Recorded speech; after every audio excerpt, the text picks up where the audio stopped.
Someone interesting, they did ask me what my favourite sort of childhood memory was about playing sport. A queen fastens a brooch to her coat, and almost no one in the room understands what they are looking at. The year is 2012. Inside a private room at Clarence House, Camilla, then Duchess of Cornwall, tries on a piece from the royal collection, a diamond and emerald necklace that once belonged to Queen Elizabeth, the Queen Mother. But before it sat in the Queen Mother's collection, it spent 16 years on someone else. Diana wore the piece to a gala at the Vienna Burg Theatre in 1986, and again at the Royal York Hotel in Toronto during a 1991 state visit to Canada. Camilla does not wear it as a necklace. Around 2012, she quietly has it refashioned into a brooch. No statement, no unveiling. Just a private decision that will not surface publicly for years. Then it surfaces. Photographs travel fast. Royal watchers recognize the emeralds within hours. And a piece of jewelry becomes something much bigger than fashion. A flashpoint in a story that has been building since long before Diana died, long before Camilla married Charles, long before William became Prince of Wales. Hi viewers, quick question before we go on. If a piece of jewelry once belonged to someone's mother, should it ever be worn by their father's new wife? Type yes or no in the comments and tell us why. Because online the reaction splits straight down the middle. Some royal watchers call it disrespectful, a woman stepping into the wardrobe of her husband's late first wife. Others push back hard. The necklace was never Diana's personal property. It belonged to the crown the whole time, on loan, and it returned to the royal collection the moment Diana died. As the wife of the future king, Camilla has every right to wear it. Both sides are technically correct, backed by real royal protocol, and that is exactly the problem. Because the brooch is only the visible tip of something much bigger. A real, documented, decades-long legal and emotional argument over what Diana, Princess of Wales, actually owned outright, what belonged only to the crown on temporary loan, and who gets the final say over an inheritance that was never as simple as a jewelry box. Some of it is fashion. Most of it is not. Some of it played out inside a courtroom nobody photographed, sealed from public view, only opening when her younger son turned 30 years old. That story does not begin with Camilla at all. It begins 9 years before the brooch, with a single document signed in Diana's own hand, 1 month before her 32nd birthday, at a time when she has no idea she will be dead within 4 years. The original document was signed by Diana on the 1st of June, 1993, 1 month before her 32nd birthday, and amended in 1996. She has no idea she is writing the document that will control her son's lives for the next 21 years. The next day she signed something else, a private letter of wishes, asking that all of her jewelry and 3/4 of her chattels pass to her 2 sons, with 1/4 of the rest earmarked for her 17 godchildren. Her mother, Frances Shand Kidd, and her sister, Lady Sarah McCorquodale, are named executors and trustees. In 1996, after her divorce from Charles becomes final, she amends the will with a codicil. On the 31st of August, 1997, Diana dies. The will names William and Harry as her primary heirs, with the estate to be held in trust until they turn 25. Then something happens that almost no one hears about for years. Without notifying the parents of Diana's godchildren, most of them minors, the executors petition the probate court for a variance, delaying William and Harry's distributions until age 30 instead of 25, though they can draw interest from the trust starting at 25. Diana's estate is valued at around £21 million, about $31.5 million at the time, netting £17 million after taxes. Meanwhile, an entire collection of about 150 items, including the wedding dress, 28 other gowns, jewelry, letters, family paintings, and the score to Candle in the Wind, stays in the custody of Diana's brother, Earl Spencer, touring museums for most of the year, with proceeds reportedly benefiting the Diana Princess of Wales Memorial Fund. It is not released. Not fully, not for 17 years. Only on Harry's 30th birthday, in September 2014, does the gown finally change hands, along with the rest of the collection. William separately chose a gold Cartier watch that had belonged to Diana's father as his own keepsake, taken from her belongings at Kensington Palace shortly after her death. For 17 years, a legally binding, court-approved vault holds a dead woman's most personal possessions just out of her own son's reach. And by the time it finally opens, a very different woman is already sitting closer to the throne than anyone expected her to. In a 1995 television interview, Diana said the line that would define Camilla Parker Bowles for years. There were 3 of us in this marriage, so it was a bit crowded. The words land across Britain overnight. Camilla becomes, in tabloid language, the other woman, KVIA. She stays largely silent. Diana dies in 1997, and for a while, Camilla all but disappears from public royal life. Then, slowly, over the better part of a decade,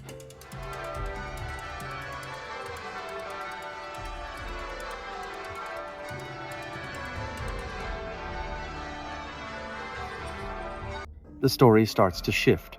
In April 2005, Charles and Camilla plan to marry in a civil ceremony at Windsor Guildhall.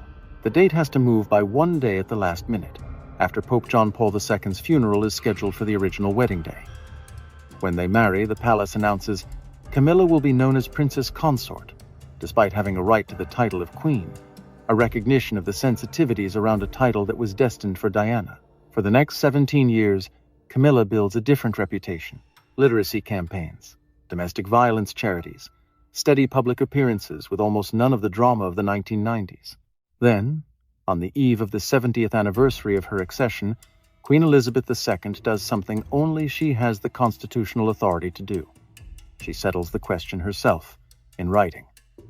Her message states that it is her sincere wish that Camilla be known as Queen Consort when that time comes. It is a short sentence. It ends a question that has hung over the monarchy since 1996. The woman, once branded a homewrecker in the national press, is now, by the reigning monarch's own words, 7 months from becoming Queen of the United Kingdom. 14 months later, at the May 2023 coronation, Buckingham Palace confirms the final step. Camilla becomes simply Queen Camilla, sharing the exact title once expected to belong to Diana. Camilla's transformation is real, documented, and decades in the making, built appearance by appearance, charity by charity, until the tabloids ran out of reasons to call her anything else. But acceptance by an institution is not the same thing as acceptance by a memory. Elizabeth could rewrite a title with 1 sentence. She could not rewrite what an entire country still remembers. A tiara sits in a vault beneath Buckingham Palace for 18 years, and almost nobody notices it is missing. The piece is the Cambridge Lover's Knot tiara, made by Garrard in 1913 for Queen Mary, later inherited by Queen Elizabeth II and gifted to Diana, who wears it constantly for state banquets, diplomatic receptions, and the state opening of Parliament. It's said the tiara was heavy enough to give her headaches. She wore it anyway. After Diana and Charles divorce in 1996, she has to return the tiara, since it was only ever a loan from the Queen, not a gift. It disappears from public view completely. Kate Middleton is first seen wearing it in 2015 at a Buckingham Palace diplomatic reception, and has since worn it more than a dozen times, becoming, just as it was for Diana, her most worn piece. Here is the detail almost nobody points out. Diana's most iconic tiara did not go to Camilla when she became Duchess of Cornwall in 2005, and it did not go to her when she became Queen Consort in September 2022. It went to Kate. The pattern holds elsewhere. Diana's engagement ring, presented by William to Kate as her own engagement ring. Diana's sapphire earrings, also frequently worn by Kate. A diamond Cartier bracelet of Diana's, worn by Meghan Markle during her and Harry's 2021 interview with Oprah Winfrey. Royal jewelry historians who track these details closely note that out of everything linked to Diana's time as Princess of Wales, Camilla has been photographed with only one connected heirloom, a Queen Alexandra feather brooch tied to the Prince of Wales title, a piece that today is worn by Kate instead. Nobody in the palace has ever announced a formal rule about this. There is no statute, no written policy, nothing signed and filed in any court, unlike the version that once governed Diana's actual estate. And yet, appearance after appearance, year after year, an unmistakable boundary holds anyway, without a single public explanation from Kensington Palace or Clarence House. Which raises the real question underneath the fashion pages. Is this boundary an accident of timing and protocol? Or is someone, quietly, making sure it stays exactly where it is? The answer, it turns out, traces back to a single afternoon in February 2022, when one elderly woman decided to settle far more than just a title. Sandringham House, the 5th of February 2022. Elizabeth is 95. Having recently kept busy reviewing Jubilee plans with her personal secretary, weeks removed from a bout of COVID, and on the eve of the 70th anniversary of her accession, she settles a question the royal family has avoided answering directly for 17 years. The message goes out under her own name. When, in the fullness of time, my son Charles becomes king, I know you will give him and his wife Camilla. She's an inspirational woman to look up to, obviously to this day, and going forward and things. It is, it's a wonderful family. The members who I've met have achieved a lot, and very inspirational. The same support that you have given me. Then the line that matters most: Camilla will be known as Queen Consort. 7 words, and an entire argument that started in the 1990s effectively ends. Charles responds publicly the same day, saying only that he and Camilla are humbled by the gesture, and that Camilla has been his steady support through the years. Notice what does not happen. William says nothing publicly that day. No statement, no appearance, and royal correspondents covering the announcement point out that a decision of this size would not be released without the monarch consulting her direct heirs, Charles and William, suggesting both agreed and felt the public was ready to accept Camilla as queen. Which means the silence is not absence. There is an irony buried in the timing. In 1997, the royal family was widely criticized for its initial public silence in the aftermath of Diana's death, with one newspaper demanding, "Your people are suffering. Speak to us, ma'am." 25 years later, on the subject of the woman blamed for that marriage's collapse, Elizabeth does the opposite. She speaks early, plainly, in writing. Here is the real story underneath the headline. This was never really a fight about jewelry. It was always a bigger question: who controls the meaning of Diana's legacy once the institution around her has completely changed? By February 2022, the monarchy is not the same one Diana left behind in 1996. Elizabeth is in her final year. Charles is about to become king. William is already Prince of Wales in every practical sense except the paperwork. And Camilla, once the most unpopular woman in Britain, is 7 months from a crown. Elizabeth's sentence does not erase Diana. What it does is draw a line between 2 separate inheritances blurred together in the public imagination for a generation. One inheritance is institutional titles, protocol, the crown jewels. That now belongs, formally, to Camilla. The other inheritance is personal: a wedding dress, a gold Cartier watch, a tiara that gives you headaches. That inheritance was legally sealed in a vault-like trust for 17 years, and when it finally opened in 2014, it went to exactly 2 people, William and Harry. 2 inheritances, 2 different sets of rules, side by side inside the same family for 2 decades. The palace has weathered wars, abdication crises, and the sudden death of the most photographed woman on earth. But dividing an institution from a memory, cleanly, publicly, without offending either one, may be the hardest thing it has ever had to manage quietly. And the quietest part of the entire story is still to come. Prince Harry sits across from Anderson Cooper on 60 Minutes and says one word about his stepmother that will follow her for years: dangerous. He explains why. Camilla, he says, needed to rehabilitate her image after decades as the woman blamed for breaking up his parents' marriage, and building that image meant trading information with the British press.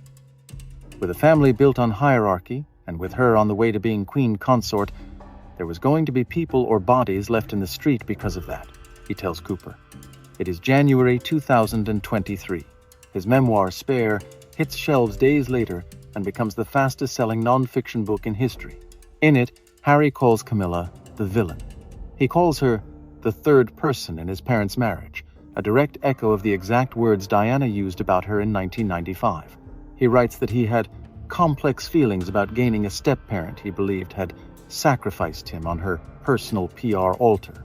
Then comes the detail that surprises even long-time royal watchers. Harry reveals that back in 2005, before the wedding, he and William stood together and pleaded with their father not to marry Camilla at all. 2 brothers, united, trying to stop it. 18 years later, only one of them is still saying so out loud, because here is where the story splits. William, who once stood beside Harry making that same plea, has said almost nothing publicly about Camilla since. No memoir, no interview, no 60-minute sit-down. While Harry turned his grief over Diana into a very public case against his stepmother, William chose the opposite path: total public silence, even as his own brother called their father's wife dangerous on American television. Royal sources describe the Queen's reaction to spare as measured. One aide reportedly told the Sunday Times it was not stamping of feet or gnashing of teeth, more of a quiet, weary response. But friends close to Camilla have since suggested the words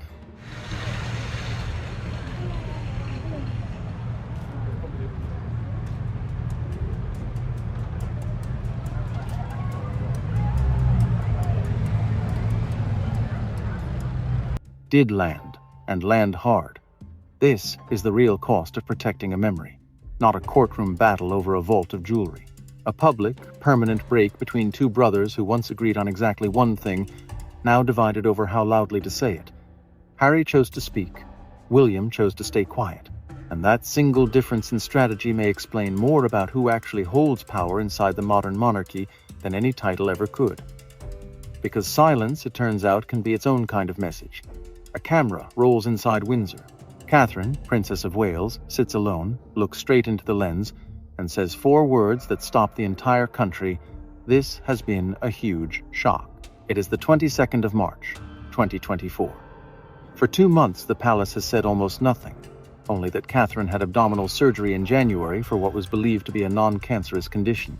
The silence let rumors run wild online, doctored photos, wild theories. Then this video, filmed quietly at Windsor, ends it all at once.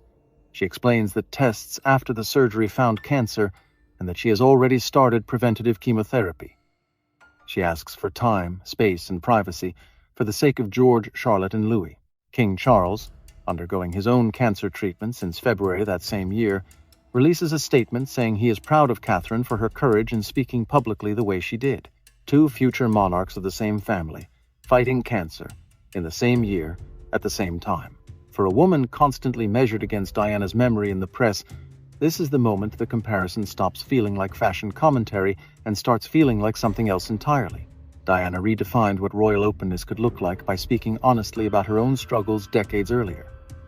Now Catherine, standing in the same tabloid spotlight, chooses honesty over silence too, on her own terms and her own timeline. She finishes chemotherapy by September 2024. By January 2025, she announces she is in remission and returns gradually to public duties, visiting the very hospital that treated her. Royal commentators have pointed out that Catherine's choice to speak on video, filmed and controlled entirely by her own household rather than leaked or forced out by press pressure, marks a shift in how this generation of royal women manages their own story. Diana famously felt she had to fight the institution to be heard. Catherine did not have to fight anyone. She simply spoke, which is its own kind of quiet statement about how far the monarchy has actually moved in a single generation. But Catherine's calm did more than reassure the public. It exposed exactly how much weight had shifted onto William's shoulders alone, managing a wife in treatment, 3 young children, an ailing father on the throne, and an entire institution watching to see if he could hold it all together without breaking stride. A single number appears in a report released in June 2025, and it explains more about William's real power than any jewelry ever could: £22.9 million, nearly $31 million. That is the distributable surplus William received as Duke of Cornwall for the 2024 to 2025 financial year alone, according to the Duchy's own integrated annual report. It is his 2nd full year holding the title, inherited automatically the moment his father became king in September 2022. The year before that, his 1st year, the figure was even higher: £23.6 million. The duchy itself, founded by King Edward III in 1337 specifically to fund the heir to the throne, now controls more than $1 billion in land and assets across 23 counties, farms, coastline, and commercial property. It is officially classified as a crown body, which means it does not pay corporation tax the way an ordinary business would. William pays income tax voluntarily on what he draws from it, a practice his father also followed, though the exact amount has never been made public. Buried inside the duchy's centuries-old legal structure is something called bona vacantia, Latin for ownerless goods. Under a law dating back centuries, if someone dies in Cornwall without a will and without traceable relatives, their entire estate does not go to the government. It goes to the Duke of Cornwall. The duchy states publicly it does not personally profit from these estates and instead donates the proceeds to charity, though the mechanism itself, a private royal estate legally inheriting the property of dead strangers, remains one of the least understood corners of the British Constitution. None of this required a secret decree, or a sealed document, or a vault. It is published every year.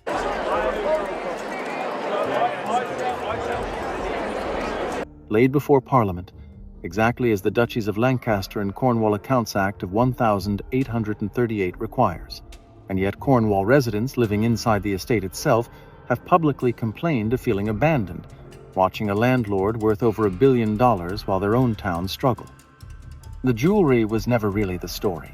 The real inheritance, the one carrying actual institutional weight into the next reign, was sitting in a filing cabinet in Whitehall the entire time, ready to move to William the instant his father took the throne.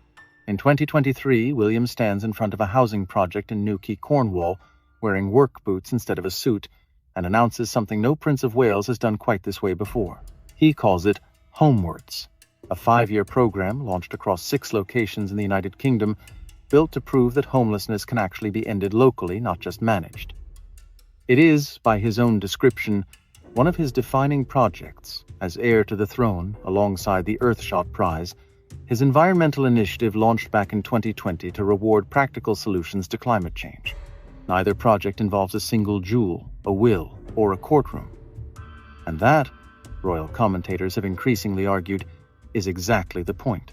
For years, tabloids have used a phrase to describe where the monarchy is heading: a slimmed-down royal family, fewer working royals, fewer palaces in constant use, a tighter, more focused public mission built around a small number of causes rather than a long list of ceremonial appearances.